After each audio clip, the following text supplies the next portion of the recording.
turning lane. AMG in Miami with the Hurricanes.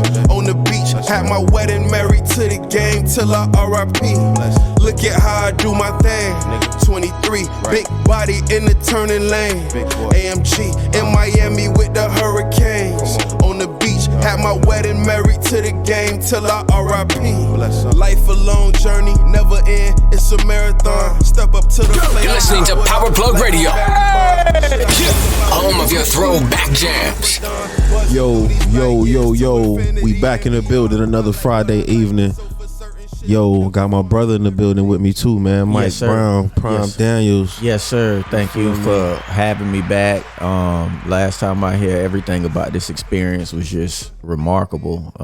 Obviously, the discussion you and I had, but the whole layout of this venue that we in. Afterwards, we was able to go to another section in here, and I really enjoyed myself. So, man, I was looking forward to this. That's what it is, bro. Well, I'm glad, you had a good time. Glad we was able to accommodate you correctly. Always. And, it set a good tone for you. You know what I'm saying? Brought you back to the show to bless us again. That. I appreciate that. With Y'all blessing me. Energy. Y'all blessing me.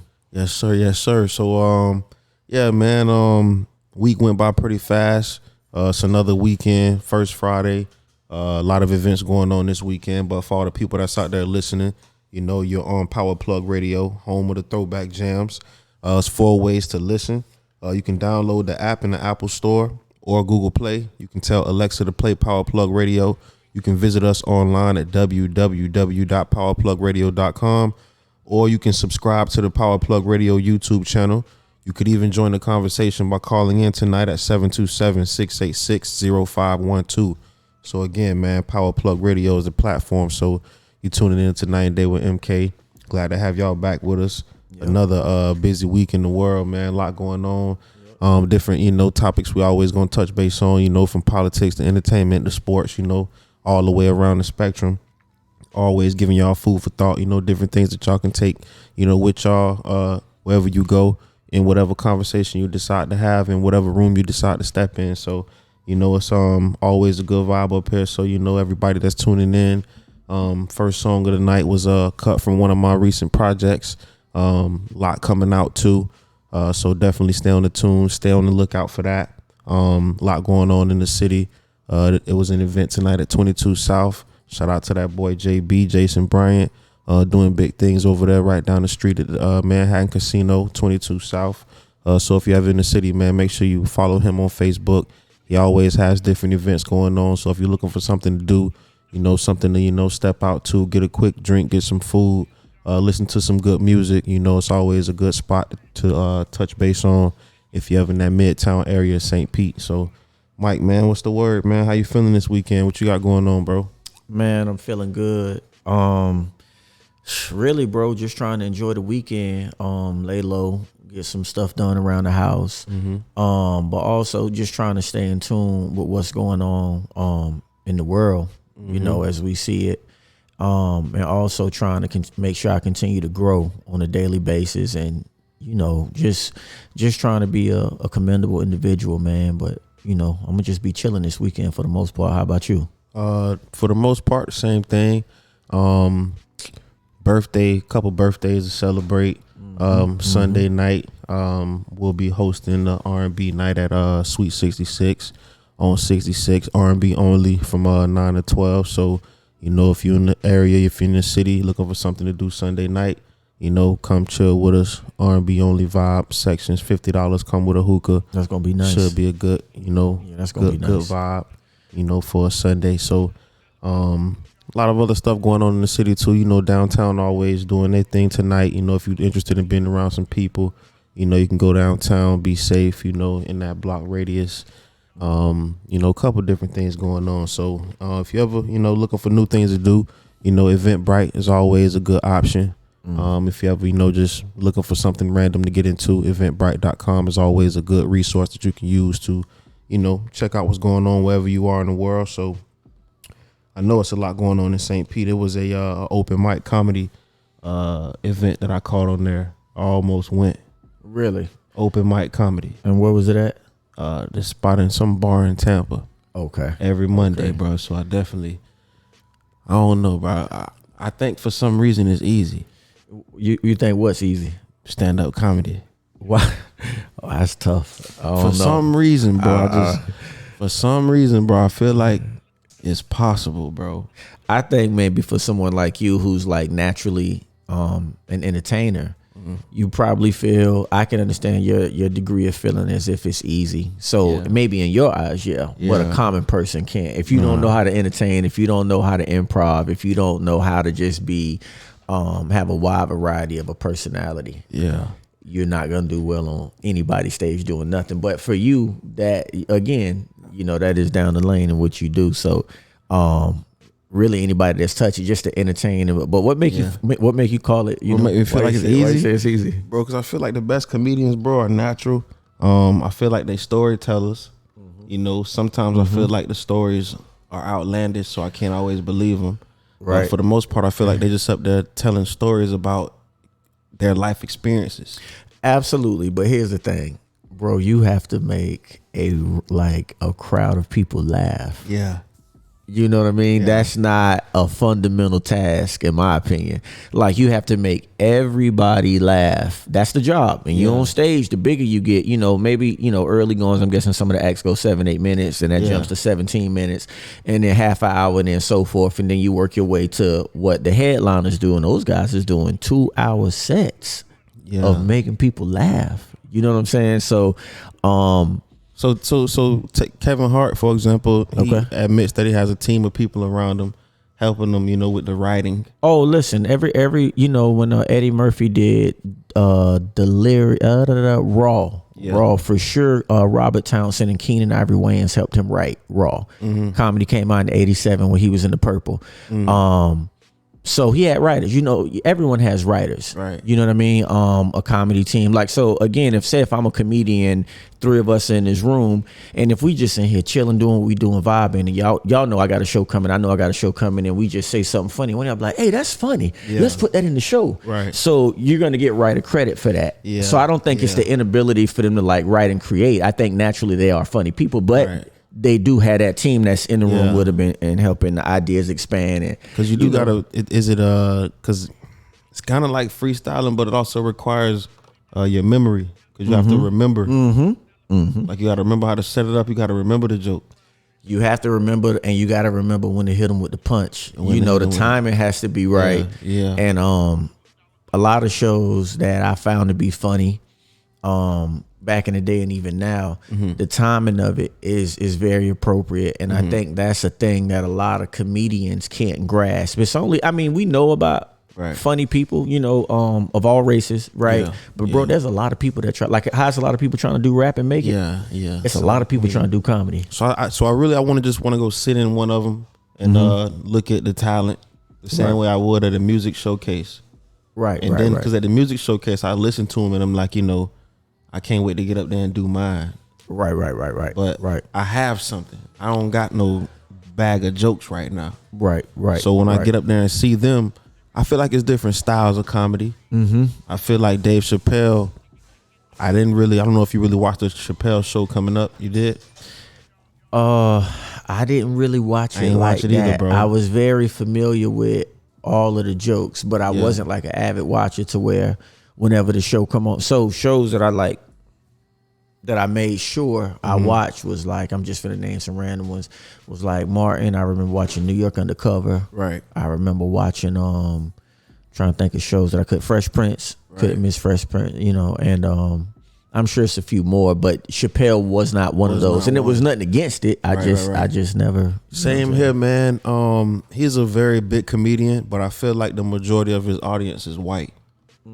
And then I don't know if you ever thought about why. Right. Because just from this week of me wanting to do comedy, it's only been a week. I thought about it over the past few weeks, but I was about to go do it this week because I seen an event. But all in all, just analyzing comedy, I feel like Dave Chappelle and his jokes, he made fun of black people in a way that white people found it humorous. In a way that wasn't offensive to black people because he's black. Right. I think when remember when he went on that hiatus and he went missing. Yeah. I think I could be mistaken, but I'm almost certain. But I could be wrong. Don't quote me. But he was saying that was why he went away. He felt like they were laughing at him and not with him. And so some of the other stuff they start wanting him to do moving forward, like with the new contract and stuff. Right. Of course, the money was gonna be there. Right. But I think some of the acts he felt like, okay, yeah, no, y'all think this is a joke, like y'all laughing at me. Mm-hmm. So he missing. So to your point, I mean, I think that's that. But if I think him now though, Because he did it because the skit, because they were all skits. right. You know, Right. it's like he had a stand-up comedy show, but he would kick over to the skits, segue over to the skits. Right. So I wonder Right. what the live show was like if you were just in there watching him and then you just look up at the screen. But Right. at the end of the day, it was just a bunch of skits. 100%. So he had to film skits. It was like acting, and I feel like all the skits was a depiction of a scene from a black moment.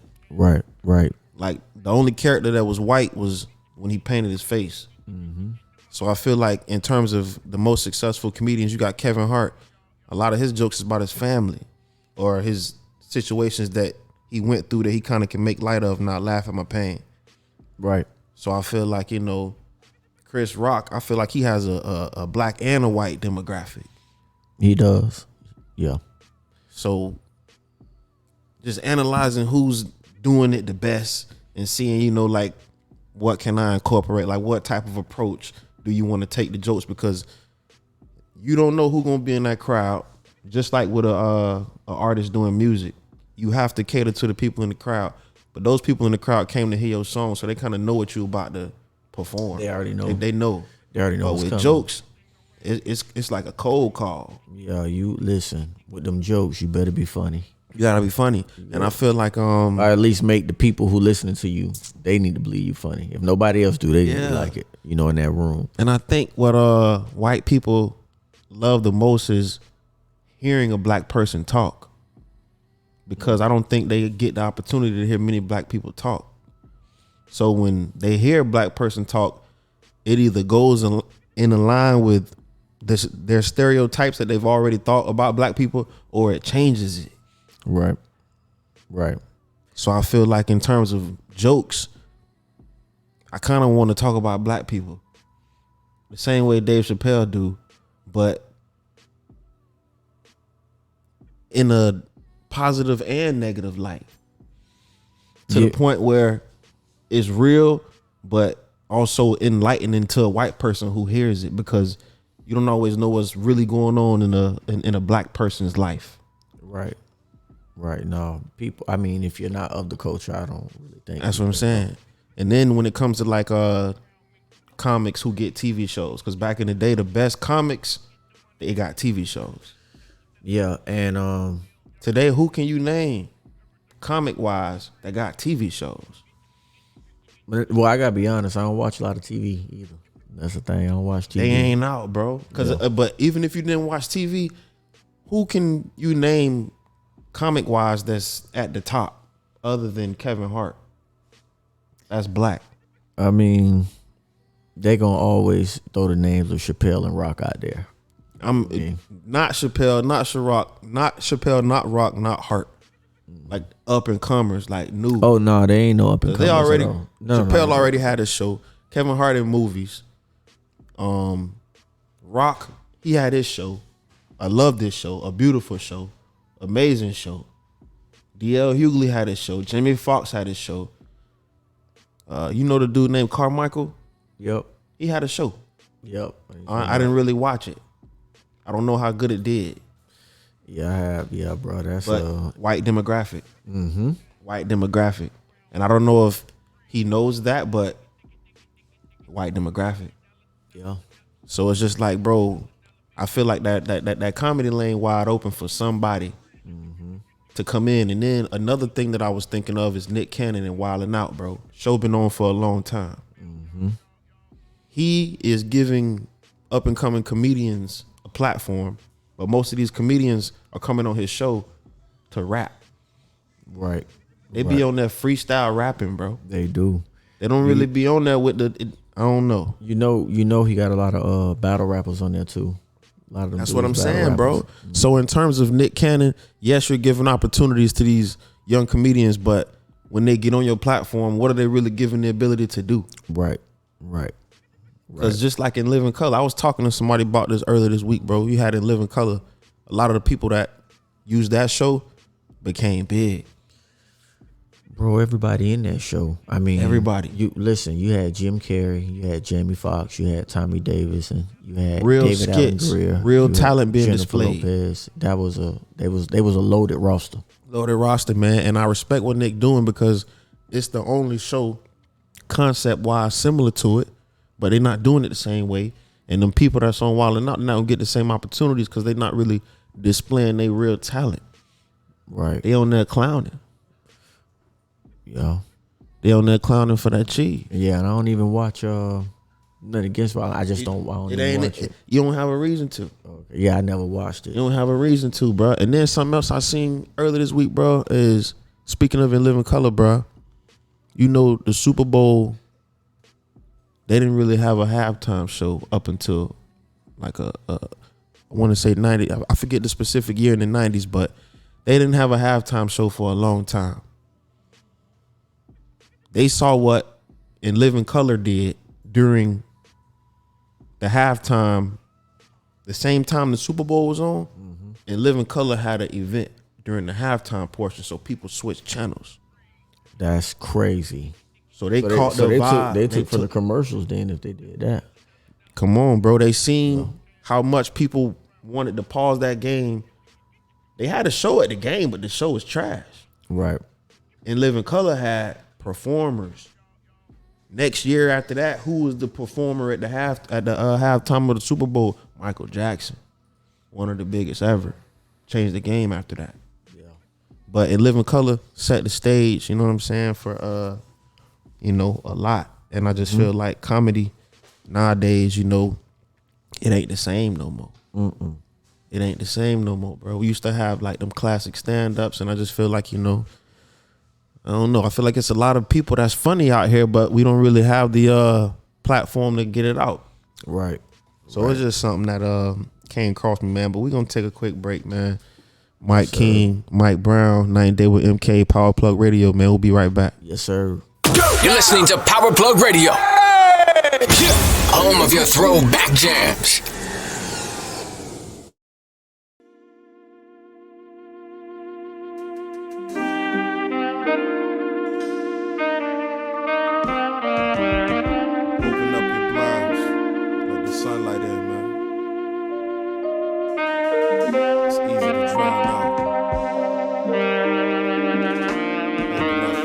Coming in clutch, I can hit the game winner. Long time coming, far from the same nigga. Same gallery, but we looking at different pictures. Same current, but we traveling through different rivers. Going to November, dark side I might enter. First time that we vibed, it was in December. Personal agenda, time for me to execute. Floating through the air, and I got a money parachute. Safe landing every time, money on my mind. Filet mignon dinner with a glass of red wine. A cranberry juice, don't matter to me. Married to the game, nigga, holy matrimony. Very loyal, never fathom paying alimony. The world is yours, and that's word to Cuban Tony. Prepared for the worst, so I gotta keep it on me. Joy comes in the morning. I swear it do, man. You gotta just, sunshine comes after rain. This pain won't last forever. It can't, man. This shit temporary, my boy. Look at how far we came. Take it easy, baby girl. Sweat that shit. Yeah. Feeling euphoric. No, I can't ignore it. Playmaker, when I get the ball, I gotta score it. My face clean, no comparison to Mickey Rourke. Feeling heroic as if I could conquer all. Overcoming every obstacle, big or small. One phone call could change everything. One of man's greatest gestures is a wedding ring. One blink and everything can change overnight. It's okay to think, but more okay to live your life. You only get one, so you gotta take advantage. Everything on the whim, rarely do I ever plan it. From another planet, feel like I'm an alien in a spaceship, but it's really a Mercedes-Benz. Yo, yo, yo, yo. comes in the morning. I swear to God, man, that shit coming. Sunshine comes after rain. It's pouring out, but that shit don't stop soon, fam. This pain won't last forever. It's gonna go away. Look at how far we came. It's a marathon. Life goes. You're listening to PowerPlug Radio. Home of your throwback jams. Yo, back from another break, man. Still in the building, still vibing. Yes, Mike sir. Brown, man, where we at with it, man? What's going on in the world, bro? Man, I think last Friday Beyonce's album came out. I think that was last Friday. Now, a lot of people trashed it and said some things about it. They didn't like it. The reason why I enjoyed it, you know, I love Beyonce's music and I love what she does artistically. She's brilliant. But I like this album because of the meaning behind it. I follow her mom on Instagram, Mama Tina. I follow her on Instagram, and she gave a story about like the background of house music and the Uncle Johnny, who was, I want to say, Beyonce's mom's cousin, but they referred to him, you know, Beyonce and Solange referred to him as Uncle Johnny. He was a big impact on them, and they listened to house music a lot at parties when they was kids and when their parent, you know, Miss Tina and the uncle was around. They would dance to house music. I believe he was gay. But he had a very heavy impact on all of them, and then he passed away some time ago. So they came, and this album, I think, in a way, is a tribute to him, and she even mentions him on one of the songs. So me learning that background of it, see, I like stuff with meaning and substance, right? So like, and I'm gonna get back to Beyonce, but if you look at like my favorite rapper ever is Biggie, right? So his first album is Life After Death, right? Is Ready to Die, Right. Ready to Die, and at the end of the album, he's ready to die. He commits suicide, and then on the second album, it's a double disc. It's Life After Death, which is him living in his demise, right? Because I've got all this stuff happening to him. He got into a bad car accident. Tupac dissing him, you know, Suge Knight on his head, feds watching him. So it was it was me living in this death of everything I earned. It's like diminishing. Then he got killed, but the third album was supposed to be Born Again. So saying that to say it had meanings behind it, and I felt this Beyonce album had like meaning behind it. So it made me like it. I like the music. I like can't remember how many tracks, but I think I like 75% of them. Her earlier albums, I'm not sure if I disliked the song, but you know, some of these later albums, you know, I mean, but yeah, no, that's cool, and that's what's going on. Something else I read about Beyonce's album, man. I saw a video on YouTube. Somebody was breaking down one of the songs, Church Girl. Remember that one off the album? Absolutely. What's your take on that song? It just reminds me of, you know, I think she has Louisiana heritage down the line, Beyonce does. So it reminds me of some New Orleans, Big Frida, the early I'm not sure what they call that style of music in New Orleans, but it's a name for it. But it's that style in the record. I thought it was good. I thought it was really good. I thought it was energetic. I thought it was something that was party representation. When I've been out lately, like I've been out a lot lately, and when I'm out, you know, if we're having some drinks, and music makes the drinks better and drinks make the music better. You know what I mean? You think that's why they call it spirits? Probably so. Get in your spirit. Right. Spirit. Right. Yep. Probably so. You know, and but yeah, they play a lot of Beyonce records, bro, and they good. They get the whole place go crazy. Females and males, they all go crazy. So, but no, this album was good. To answer your question about Church Girls, though, I thought that was just a very solid record. She got another song called Virgos. I forget. I want to know the name without looking it up, but that's a crazy record. And she got a few more albums where it's just like, What's your take on the Khalees situation with her? You know, I didn't look into it, but it sounds like I guess Pharrell, who was the executive of Khalees and Khalees' producer. Yeah. He took something when he's doing a beat for Beyonce. He used a sample, I think, of Milkshake, and I think I may have missed that on the album. I listened to the album like 3 times. Maybe I ain't listened close enough. But Khalees' problem is that Beyonce didn't reach out to her and say, hey, you know, I want to use the sample. You know, I guess that's a code that artists abide by. Like, even, you know, like if you own my publishing, someone can just call you and be like, I'm finna use that nigga Prime Publishing. Right. Nothing I could do about it. You own it. Right. So, I think that Khalees felt like, well, dang, I might not own it, or even if I do own it or whatever, Beyonce, you could have hollered at me, you know what I mean, and said word on what we was doing. And from my understanding of what's being put on the internet, Instagram in particular, she didn't do that. You know what I mean? And neither did Pharrell. So she felt like both y'all being petty, especially you, Pharrell, because you and I worked together. They did Milkshake together. Milkshake brings all the boys. It was Khalees's song. It was a Khalees record, but they use it again as a sample. And again, I think I may have missed it. I'm gonna go back and try to find it. But I'll be honest, when I find certain songs that I really like, if even if the album's good, like Summer Walker, I listen to her music. My albums are great, but if I find like a solid 6, 7, I listen to them because when I'm running or playing basketball or whatever, I listen to those records. But I'm sorry I cut you off. What you say, bro? I was just gonna piggyback off the Khalees situation in terms of giving specifics. Basically, bro, the part that was used was a small part. I'm hearing that Khalees does not own the rights to the song. Okay.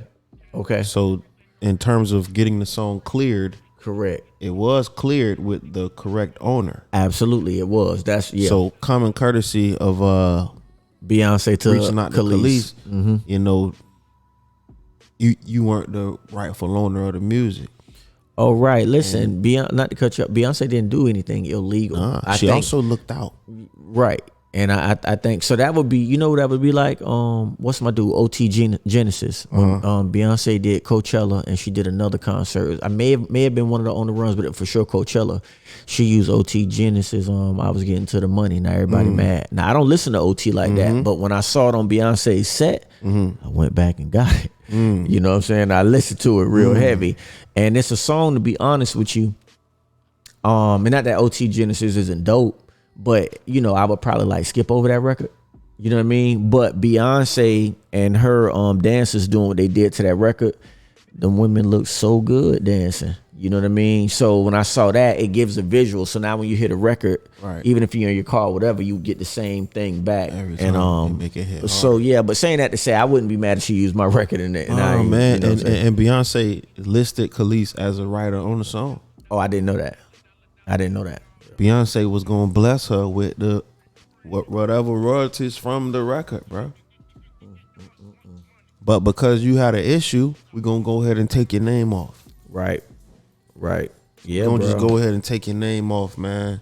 Bro, that's crazy. Another thing, man, I wanted to touch on something, and this was very profound to me.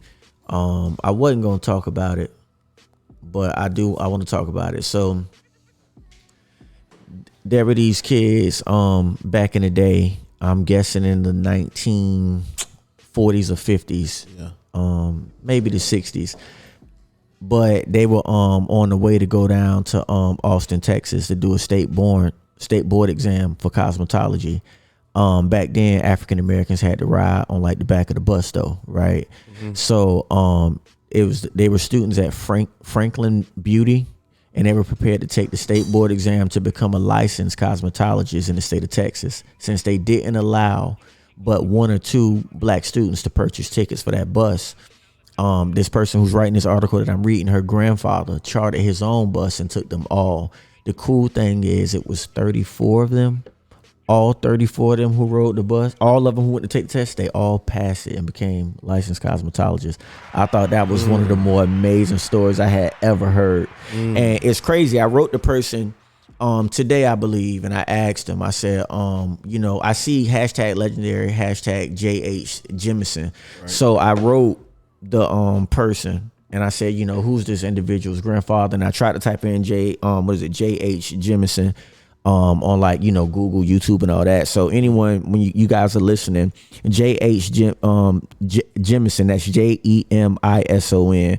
I think I told that story pretty accurately because I'm giving cliff notes of what I actually read. But if anyone is familiar with it, y'all please get back to us because I would like to acknowledge them further. But I just thought that was so courageous and so bold and so just, bro, remarkable to do something like that, and I'm sure he put some of his safety on the line doing that. These black, something about at the time those white folk didn't want them black folk getting there to take that. He took all them black people there, so I just thought that was when was this again? Where was it? No, when? They do not give a timestamp on it at all. And I'm looking at the photo, and this is the photo here. Oh wow! So it had to be That I'm guessing. I'm guessing Back 50s, against the 60s wall, you doing whatever we gotta do for sure. Like segregation time. Yeah. You know? And so that was insane to me. But I wanted to share that. Another thing too. Mm-hmm. I listen to Chris Brown's music. I Right. think his music is really good. I think he's a great artist. Yeah. But I mean, no, but nothing bad. I'm finna say you've been seeing the meet and greet. Yeah, $1,000. That's why my question is really $1,000. Yeah. And I'm not saying that's like a bad thing or nothing, but Yeah. that's a wise thing that he's doing. Yeah, it's very smart. You know what I'm saying? It's very, I mean, like, and bro, he's giving them it's kind of trill. Low Yeah, key. it's very impressive. It's low key trill. I think You know what I'm it's saying? just as trill as when Nipsey did the albums for the same price. You know, he giving you a body of work for $1,000. I'm letting you meet me for, I don't even know how long the meet and greet lasted for, but at the end of the day, you got to embrace me. You got to take this photo with me. Right. You got to say whatever you need to say to me. Right. And going on. But I remember my boy went to meet J. Cole one time, and I think it was somewhere around like 400 or 500. The meet and greet for J. Cole. That's crazy. So yeah, that's crazy. I mean, it's people gonna do that. They're gonna pay that money. It didn't dawn on me how that was actually. Think any guys like a paid? thing. Yeah. I ain't seen no picture with no dudes. I didn't either. I take that back. I did. It was a dude. And, yeah, but it wasn't like no funny stuff or nothing. But it looked like I a ain't dude. seen no dude. Yeah, that and